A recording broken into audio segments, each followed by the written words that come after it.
I saw something yesterday, like at this big protest in London. I don't know how many hundreds of thousands, I think it was. And it was like pro-Palestinian and pro-Hamas. It's like, well, we're seeing it in America here. We're seeing it all over the world. Not a surprise. All of a sudden now, which has probably been an underlying belief that they hate Jewish people. Why do they hate Jewish people? Because they're called by the name of God. They are the God of Israel, and Satan hates them. He hates not only them, he hates us as Christians. And people will do everything and anything to destroy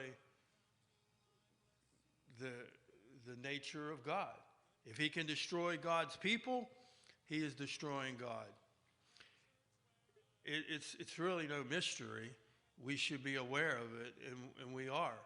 But I think sometimes when we don't speak, obviously you talk about in the natural news, they're not talking about a spiritual reasoning. They're just like, oh, this is just, people against people, or it's a spiritual thing.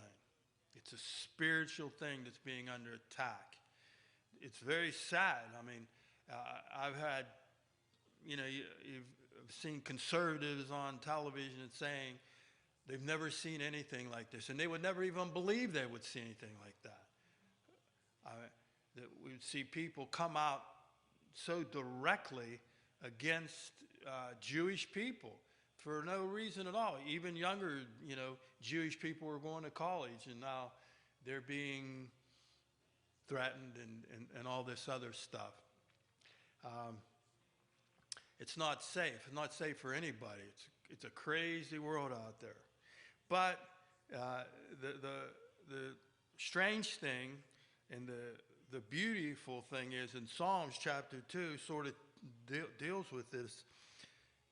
It's in Psalms chapter 2, and I'm just going to start reading it here. And it says, why are the nations in an uproar, and the people mutter vanity? Almost that's the headline news. Why is all these people in an uproar? And we're in New York City again, it's like, and then the funny thing is, if you even talk to these people, particularly the masses of people, there are some people that are doing it, the older people that are like sort of organizing it. But the majority of the young people, you ask them, what about Hamas? They don't even know what you're talking about. They says, Hamas? And they says, well, are you upset because of what happened on October 7th? And they're like, what happened on October the 7th? What was that all about? And these people are just,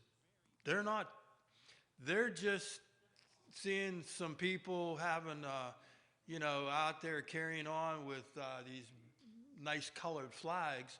Oh, I think I'll join them. And then they're realizing they don't even know what they're doing. And it's the same thing the devil does, isn't it? He gets people doing things, and they don't know what they're doing. The organizers do, but the more the masses, they don't have a clue. So you're fighting not only people like this, but the ignorance. So in here in the Psalms, it says, why are the nations in an uproar, and the people mutter vanity? He says, the kings of the earth set themselves up, and rulers conspire together. Wow. Against Adonai. It's not against just, we're against the Jewish people. They are on the surface, but it's against Adonai.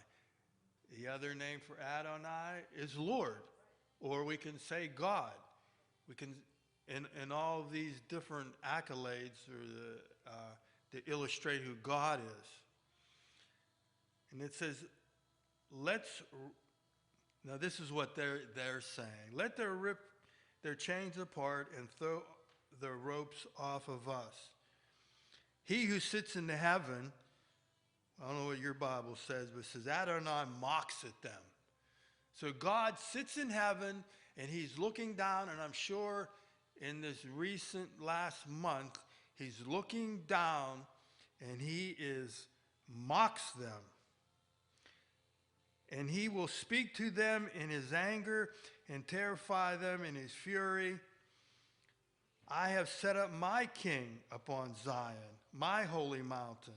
This is what Adonai says. He sits in heaven, verse 4, he sits in heaven and laughs. How you like that one? You think God's like saying, I can't believe it. You know? And he's probably thinking these puny people that think that they're trying to come against me. What do they think they're going to do? I am the all-powerful. I am the creator and the king of the universe.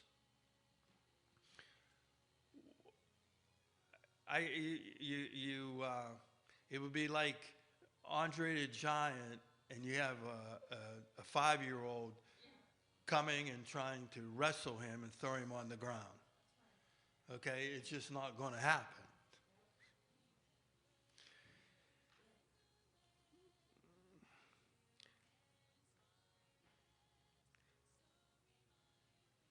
In verse 7, it says, I will declare the decree of Adonai. He said to me, you are my son. Today I've become your father. Ask me, and I will give you the nations as your inheritance. So he's saying, and he's declaring, this is the decree. That's what we should be declaring, actually. The decree of Adonai. We are his sons. Now here he's talking about his one son, but we're all sons of God. And it says, I will give you the nations as to your inheritance, and the far reaches of the earth as your possession. You shall break the nations with an iron scepter. You shall dash them in pieces like a potter's jar. And basically, that's what's going to happen. The big controversy of those that have been watching the news, whether we watch it a lot, not very much, they're talking about this ceasefire. I guess if you're getting punched in the mouth constantly, you want to say, well, give me a break, let's just stop for a little bit. Well, did you know that when Hamas attacked Israel, that they were under a ceasefire? Did you know that? That they had that festival. But they've been under a ceasefire. When Israel was attacked, Hamas, and with Israel, with the Palestine, they were under a ceasefire. And all of a sudden, you attack us? Well, I thought we was under a ceasefire.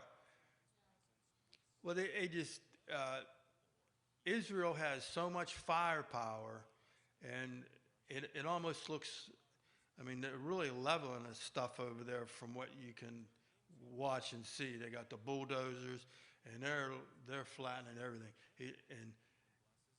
And they're saying, we're not stopping until Hamas doesn't even exist anymore. And they really should.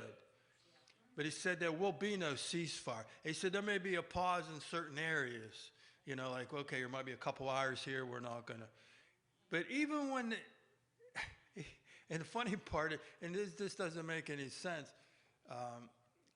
is that when they say, ceasefire, well, they don't even want a ceasefire, because every time somebody talks about the ceasefire, the bad guys are still throwing rockets, So it doesn't make any sense to me.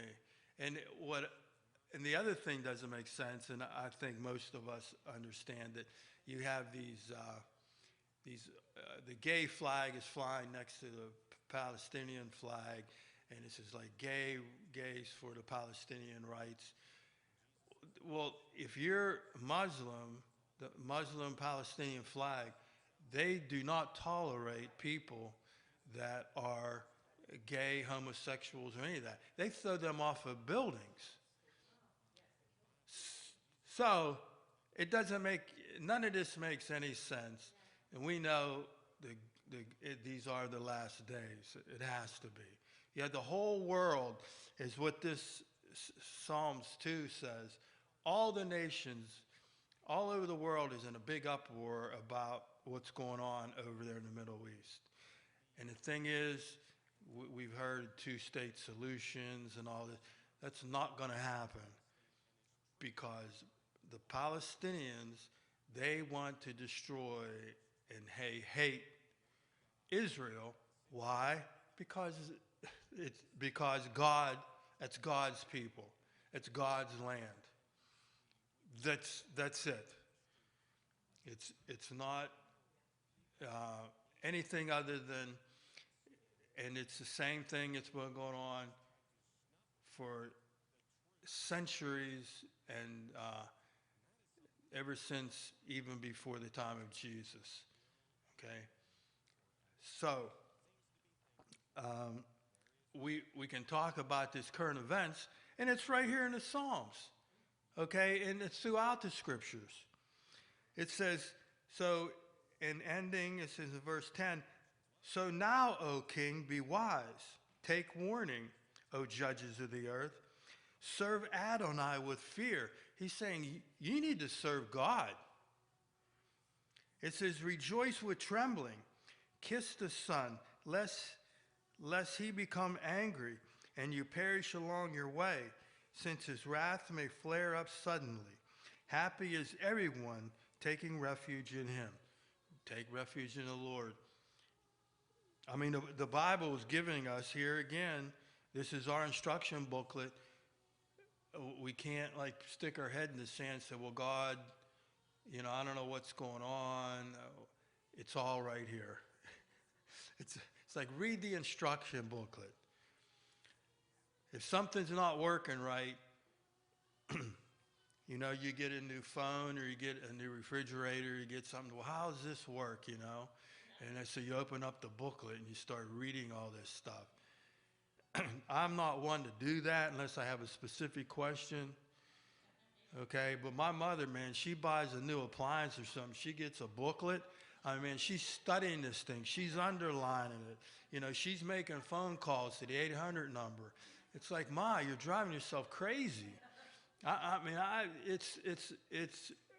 don't know what's going on there, but she's like, she wants to know everything about it, you know. And as long as it works, I don't have any major questions, I'm good. I don't need to know anymore because that's just more stuff for my brain to retain. Okay, if it works, it works. Okay, I've done too much studying about things through my whole lifetime, fixing things to keep stuffing stuff in my brain.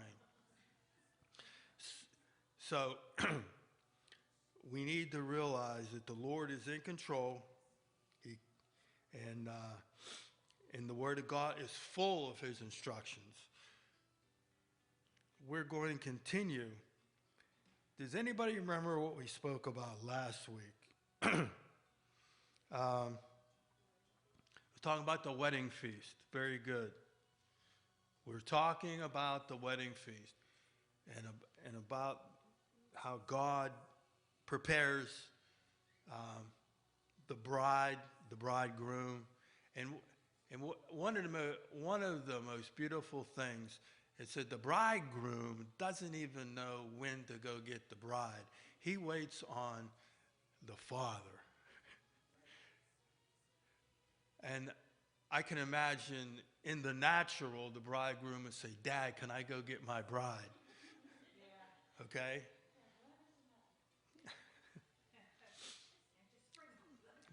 But he knows the bride is preparing herself, right? It's not like what we have today. Who knows what's going on today? You hear all kind of crazy things. People getting married and how they get married and different things, this and that. And then you hear the tragedies where it was somebody that got married, and next thing you know, somebody killed somebody or something. It's like, man, what a tragedy. Uh, the bride drops over dead or something. I don't know. I guess we can hear everything under the sun when it comes to people doing things. But the Lord wants us as the bride to be without spot or wrinkle. Does a bride, women, put on a dirty wedding dress?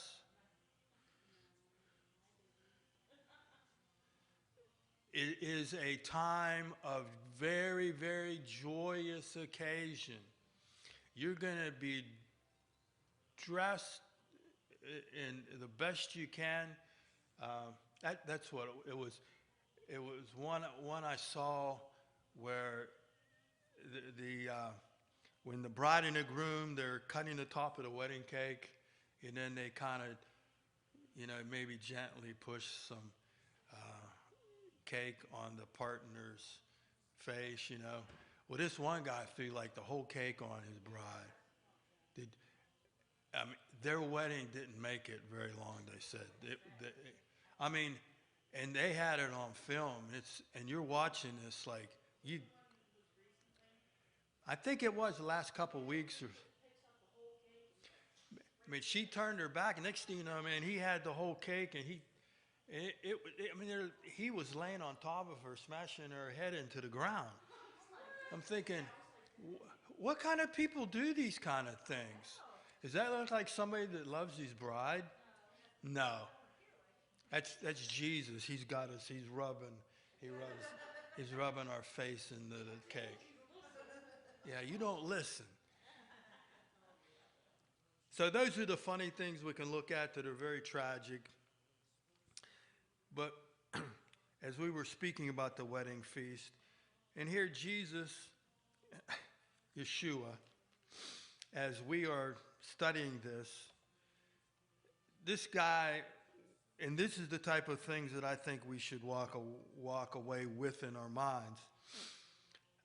And Matthew is recording all this, is that the guy is being under attack all the time, but man, he doesn't let any of this go without some sharp answers.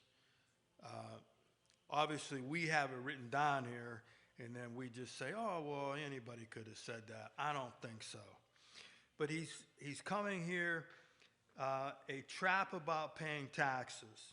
And this is in chapter 22 of Mark, verse 15. So he just got done talking about the wedding feast, and he's talking about the Pharisees and that, and they're constantly trying to trap him.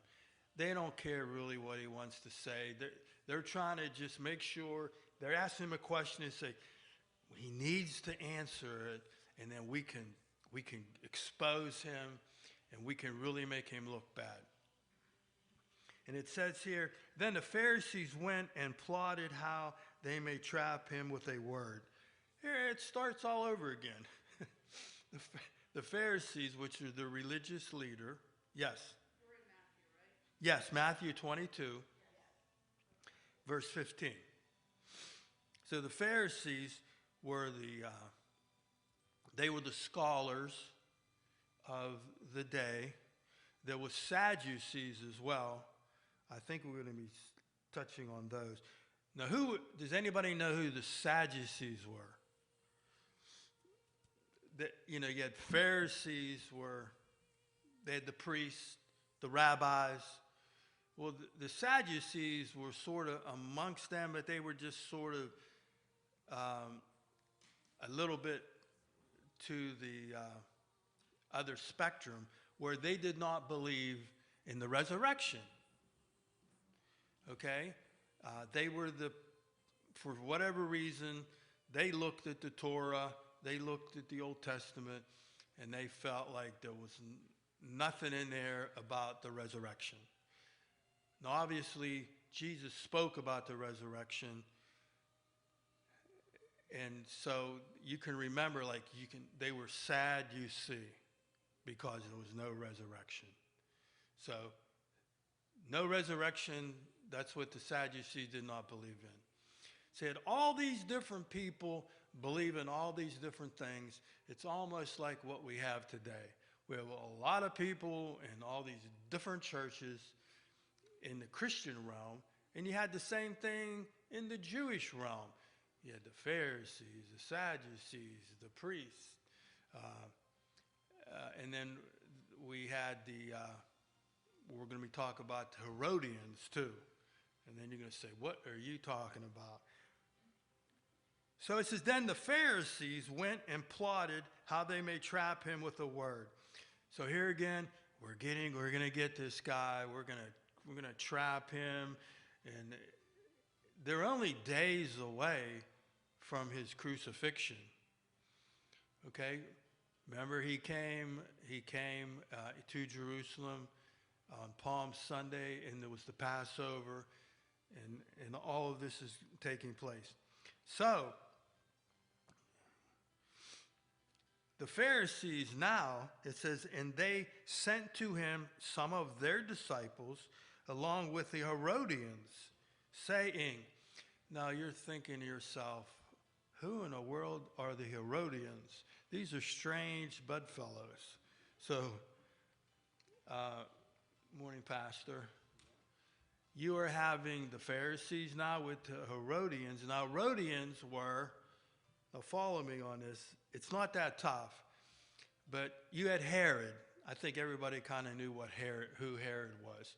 Well, Herod was the one that built the second temple, and these followers that actually Rome, which was over the Jerusalem, over the Hebrew people, they still had their own government, but Rome ruled the world in that day. So instead of the Rome, they had Pilate there, but also they had Herod. They had a Herod. It was actually Herod's son that was there. Remember, when Herod was there, they killed all the little babies, and that's when Jesus took off, and he fled to Egypt. Mary, obviously he was an infant. So he came back under the ruler of the Son. So they called these political people, which Rome put them in the place of, you're going to be my appointed people.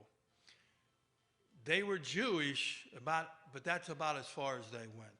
They were Jewish. They didn't really care about Jewish things, okay? They were put in power, and they ruled, and they had a political party, the Herodians. So the Pharisees now, which were the religious people that prayed every day that Rome would let them alone, and then they partnered with the Herodians. You see? Yeah, one people says, yeah, we're for God, and then you had Herodians say, we don't care nothing about God, but we like our power. So they decided to come together. Says, we'll trip up Jesus. We'll trip him up. We want to make a trap. We don't like this guy. He's going to upset our apple cart. He's going to take away our authority. Sounds like what's going on in America to a certain point as far as political power, okay? It's just the people that are in power or constantly want to stay in power, and they don't like anybody else is trying to take any power away from them. So that would be actually both the Pharisees and the Herodians. So they're going to partner together. And it says here in the scripture, they came together. They're going to trap Jesus. And so the Herodians, and these people went on to say, it says, teacher, We know that you are honest and teach the ways of God in truth. So Jesus is like, wait a second. What are you setting me up? You're coming to me. Now, if somebody comes to you like that you kind of know they're your enemy, they'll say, oh, Pam, you're such a wonderful woman. You know, you and, and then you're saying, you better just not get too close. Okay? And that's exactly, they set up Jesus. And Jesus knew it was a trap. I mean, just read the words. As we read this without this kind of background and understanding, you're thinking, oh, Jesus is really influencing them. Okay? No. He goes, they're setting him up. This is a setup. This is like you're watching John Wick and realizing these people are bad and they want to kill him. You see? So, he says, and they say teacher. Well, they're full of baloney. They've already tried to kill him, but they will say, oh, Jesus, you're such a great teacher. Oh, you do everything good. Okay? And we know that you're honest and teach the way of God in truth. And the others don't concern you. But you do not look at men's appearance. Tell us, therefore, what would you think? Is it permitted to pay taxes to Caesar or not? So, here's the trap. Should you pay taxes to Caesar? I mean, Jesus was come from God. Caesar is a pagan God influence. The Romans are ruling over Judea and over Jerusalem. So you see what's going on here, and then we're gonna look at this. It says, but Yeshua, knowing their wickedness, they thought they were going to pull a fast one. But Jesus, knowing their wickedness, and that's in verse 18, said, why are you testing me? So he comes right off the bat. Why are you testing me? You hypocrites. Show me your tax money. So,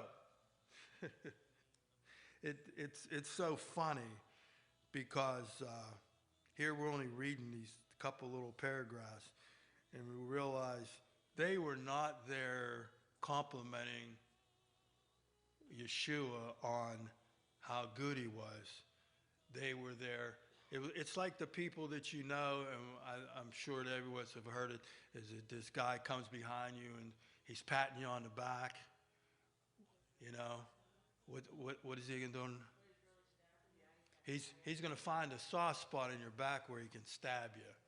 Okay, so be aware, and obviously Yeshua was very much aware.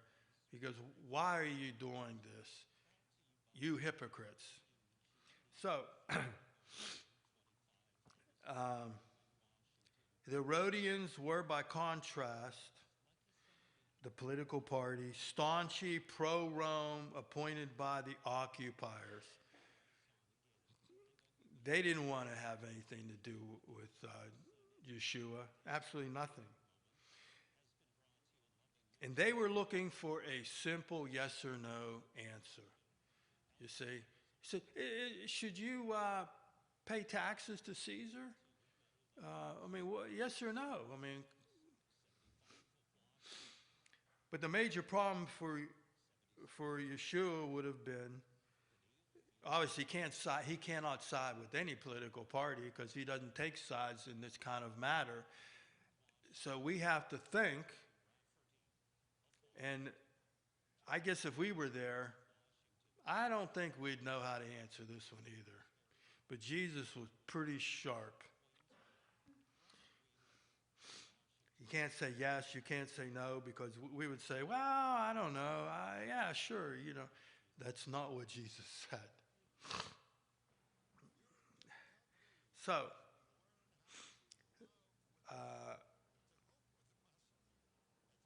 they thought we got him cornered now. You had all these real smart people, the Pharisees, Herodians, they're trying to trap Yeshua. So we got him now in a place where he's like in a corner, he's in a box, can't get out of it. So let's see what happens. I think it's a great story here. And he calls them hypocrites too, which I think is,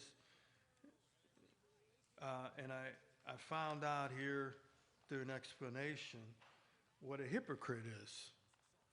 And I think we all we may know what a hypocrite is, but they actually did it. They called them hypocrites in the Greek acting, where they would put on masks. Greek actors would put on masks to portray actors. Now, these masks weren't the people that they were, because they were actors, but they were called hypocrites as well. And that's what Yeshua was seeing. They were putting on basically a mask, so to speak, and they were acting like hypocrites. So they were sort of complimenting Jesus. They were complimenting him, but they weren't. They sounded like they were. They were hypocrites. So, Jesus, you're such a godly man. You know, I mean, you don't care about anything. You teach the ways of God. They didn't believe that for 1 second, because they did not respond to anything that Jesus was speaking to them. And he knew it was a trap. So Jesus responds to the point of, why are you trapping me? So they're going like, oh, wow. Now this is what I thought was very interesting. Here as we read this, is what a trap is. And the Jewish people knew what a trap was, meaning you would use it to trap an animal. And in the Jewish world, how many know what kosher is? They would only eat a kosher animal. There's certain animals in the Jewish law that are clean and unclean. That's what kosher is.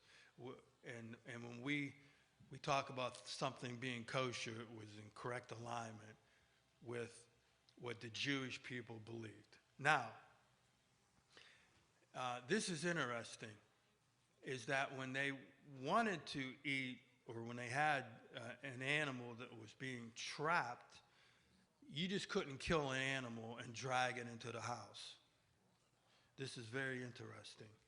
It was trapped, and then when they killed an animal, they had to do it in such a way as the blood would have to drain out of it, so it would. And with certain animals now, I have a shirt my son gave me. It says, it had a picture of an alligator, the other white meat. Alligators aren't kosher. I mean, I know people eat them, but the Jewish people aren't going to eat an alligator. And there's other things as well. But it's like when the Jewish people, so Jesus is using this because he's talking about a trap. Okay, they trapped an animal that was kosher, and that's the same thing they do today. Is when you eat kosher meat, it's not necessarily done a certain way, but it's done in a Hebrew way. You have Hebrew hot dogs, Hebrew hot dogs, which says that they're kosher. Where the priest or what's that? Well, it's made specifically in a Jewish. They don't. I guess they don't put. They would not put pork in it, and certain things like that. And they killed the animals in a specific way. There's actually priests that they would slit the animal's throat, the blood is drained out, and all this and that.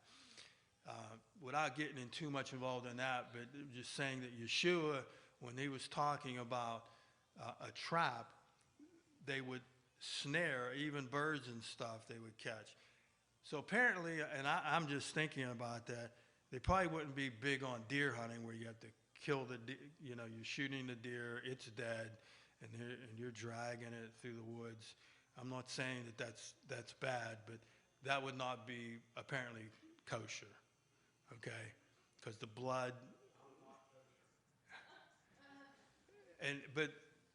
but the Jewish people understood that, you know. It's not like, well, I found this deer dead along the road, so I'm going to eat it, or whatever, you know. And I guess if it's not dead too long, whatever. You wouldn't do that. You wouldn't eat a deer that's been laying there for, I don't know how long it'd be laying there. But anyway, I'm not going to get into all that other than if something is being trapped, it is to be trapped, and then it's killed in a specific manner. Okay? So Jesus says, why are you trying to trap me? So when he said trap, everybody kind of like, oh, man. So what do you think happens? Which we end up going on here. So he says, so Jesus calls them out the wickedness. He calls them hypocrites. So he says, show me the tax money. He said, should we pay taxes to Caesar? He says, well, show me your tax money, and I'll show you. And I'll show you. So he says, whose picture's on the tax coin? Caesar. Jesus very simply says, well, you give the Caesars what's Caesar's, and you give God the what's God. And these people are like, oh man, he did it again. We thought we were trapping him, and he trapped us. Very simply put. Isn't that amazing? I find that astounding. And he said unto them, give therefore to Caesar the things that are Caesar's, and God the things that are God. And hear this. It says they were amazed. So they left him and went away. Wow. I don't think any of us could have came up with that one. Obviously we have that pattern right now that we could say, oh yeah, I would have said that. Because these guys had it all plotted out. We're going to get him. But it never happened. Anybody like to say anything? Pastor Tim. Yes. We can.